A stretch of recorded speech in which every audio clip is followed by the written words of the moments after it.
Muy buenas tardes.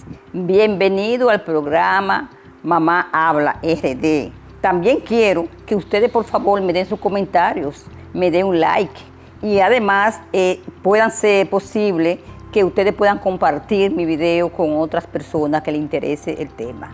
Muchas gracias. Bueno, hoy vamos a hablar acerca de Venezuela. Toda la comunidad latinoamericana, hasta del mundo, todo el mundo quiere cooperar con una idea, opinar, y eso es interesante. ¿Por qué? Porque los seres humanos siempre nos identificamos con esa comunidad, con ese grupo que ha sido prohibido sus derechos y que se le han ignorado principios básicos como es el respeto, la libertad, la dignidad de las personas, los derechos que poseen desde que nacen como seres humanos.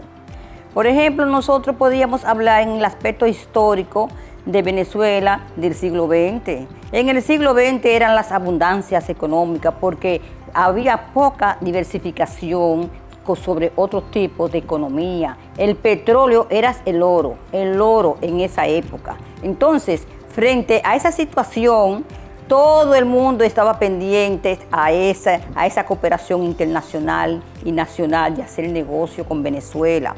Venezuela fue un país que ha hecho la base económica, yo diría, para parte del mundo. Y ha sido un ejemplo de que donde existan las minerías y el petróleo, ahí hay valores económicos. Lo que se necesita es la buena administración. Ustedes saben que en los procesos históricos siempre ha habido ventaja y desventaja. Siempre han habido clases sociales que se están pugnando el poder del control económico. Aún había la cuarta guerra entre los árabes y los israelíes. Entonces, ese petróleo subía, porque cuando hay guerra, que las personas creen o las comunidades creen que no aparece, entonces ese grupo de control de poder económico sube el artículo, en este caso el petróleo.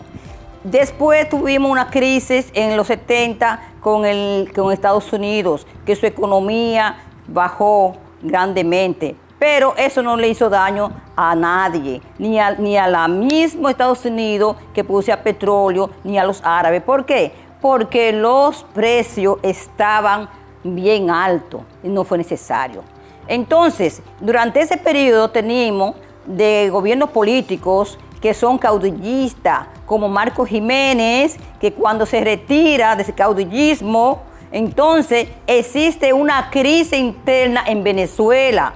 ¿Por qué? Porque el gobierno que va a surgir es uno parecido al caudillismo, a la dictadura pasada, que van a mezclarse y van a hacer negociaciones. Porque se ha manipulado la política como un negocio para quienes han estado antes y los que vienen ahora. Entonces, en ese periodo surge un populismo muy fuerte, un bipartidismo, programas que simplemente eran para beneficiar a quienes iban a sustituir esas autoridades anteriores del caudillismo. ¿Qué pasa? Que Venezuela, los políticos parece que no tienen una mente muy desarrollada, quizás los economistas eran muy tradicionales o si daban algunas recomendaciones, como sabrán ustedes, si no pertenecen a ese control de poder, eso no se pone atención, porque la mayoría no importa. Lo que importa es ese poquito de personas que controla todo el poder económico. Entonces pasa lo siguiente. Al no existir la diversificación de desarrollar otra clase de industria de consumo, el petróleo viene en decadencia. ¿Viene en decadencia por qué? Por la razón de que cuando el señor Chávez entra al poder, creíamos que ya en este tiempo se iba a extender otro tipo de mecanismo que pudiese ayudar a crecer la economía venezolana. Pero solamente no Venezuela que tiene ese problema. Los mismos países árabes que se consideraban que el petróleo era todo. Ya su postura, sus ideas de desarrollo hacia una economía moderna ya ha cambiado. Pero esas son otras mentalidades que hay. pero Latinoamérica, especialmente Venezuela, se ha mantenido en ese mismo grupito como tenemos a los generales, a los militares, que Chávez le dio todo el poder para que ellos hicieran las inversiones necesarias y pudieran ser parte de la producción de petróleo. Es una forma de populismo, de amiguismo, de bipartidismo. Y ese grupo es el que hoy dice que tiene adoctrinado a la comunidad venezolana, que Simón Bolívar, y que para acá, que para allá, y tienen la gente adormecida. Entonces, esa gran mayoría ha sido utilizada por ese grupo de poder del petróleo que tiene Venezuela. Ahora bien, nosotros los demócratas de todas partes de América Latina, apoyamos a la oposición que fue a estas elecciones. No es justo que con 70 y tantos % el gobierno oficial todavía hoy no presenta la lista de quién ganó las elecciones. Entonces, ¿cómo es posible que un gobierno con 25 años en este siglo XXI usted quiera mantener una monarquía de esa índole donde usted está buscando ser parecido a Cuba y a China? Esos son las vertientes que se está enfocando el señor Maduro. Continuando con el problema de Venezuela, porque si vamos a hablarlo hoy no terminaríamos, esas son pinceladas que estamos hablando para que ustedes se encajen por dónde viene el asunto. Que esto es un asunto de estructura, esto no es un asunto de que porque viene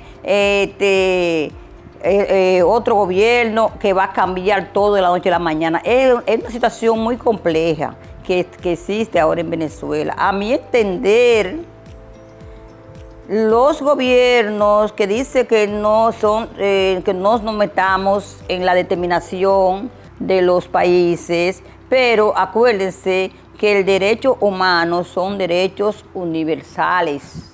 Y cuando vemos una población que Maduro ha permitido que se vayan casi 7 millones de personas, porque así es más fácil para él seguir gobernando, al exilio, porque el dinero del petróleo ha sido mal administrado. Incluso ha habido un populismo tan grande que según investigaciones, ahí hay de todo. Ahí hay una línea abierta para cualquier tipo de negociaciones ilegales que le permitan dinero a Maduro continuar en el poder. Y ahora él se está afianzando a China y a Putin. Pero China, ustedes entendemos que a China no le interesa conflictos. China lo que le interesa es que donde haga su inversión económica, que está bien, que permite desarrollar a los pueblos, a los países, que estén en una estabilidad de paz y seguridad. Si siguen los conflictos, China va a perder mucho dinero, porque hay mucho dinero que ella tiene invertido. Entonces, aquí tenemos un caso como parecido a Simón Bolívar. Simón Bolívar, ustedes saben, que viene de una descendencia de los españoles, que de Rey III, y de una serie de oligarquías europeas, familiares, cercanas. Sin embargo, él se va contra España y se aloja con los ingleses, con Inglaterra. Entonces, aquí tenemos también ese juego político que los otros países latinoamericanos, en vez de continuar y estar unidos con nuestra tierra, Latinoamérica, entonces queremos llevarnos la contra. Entonces, como Fidel, que Fidel se fue para Rusia, en vez de pelear con los países latinos, porque estamos más cercanos, somos comunes las culturas, todo, etcétera, etcétera. En conclusión, mi opinión y mi recomendación es que apoyemos, como lo hemos hecho ahora, nuestro gobierno, que ha dado un repudio a esa acción negativa, antidemocrática, que ha desarrollado el presidente Maduro. Que las actas aparezcan, que las cosas se hagan legales y que este caso es difícil, claro. Entonces estamos de acuerdo a una negociación, porque Los militares, si no le dan su negocio como ellos que pretenden, no lo que ellos quieran, pero hay que sacar a todas esas personas que están involucradas en el Estado haciendo negocio con el petróleo, controlándolo, y que haya una negociación con Maduro y con los militares. Porque Chávez, desde un principio, puso a sus militares que dirigieran el país. Y hay dos sectores, el civil y el militar. Entonces ahí, para que no exista un baño de sangre, si es que no hay soluciones, es mejor que hagamos las negociaciones, que algunos organismos internacionales, especialmente de nuestra región, porque no me quisiera inmiscuir con otros que dijeran, no, porque el imperialismo, no, porque Rusia, no. Organismos independientes de derechos humanos que puedan sentarse en la mesa del conflicto y traer soluciones. Esa es mi recomendación. Así es que muchas gracias, Mamá Habla.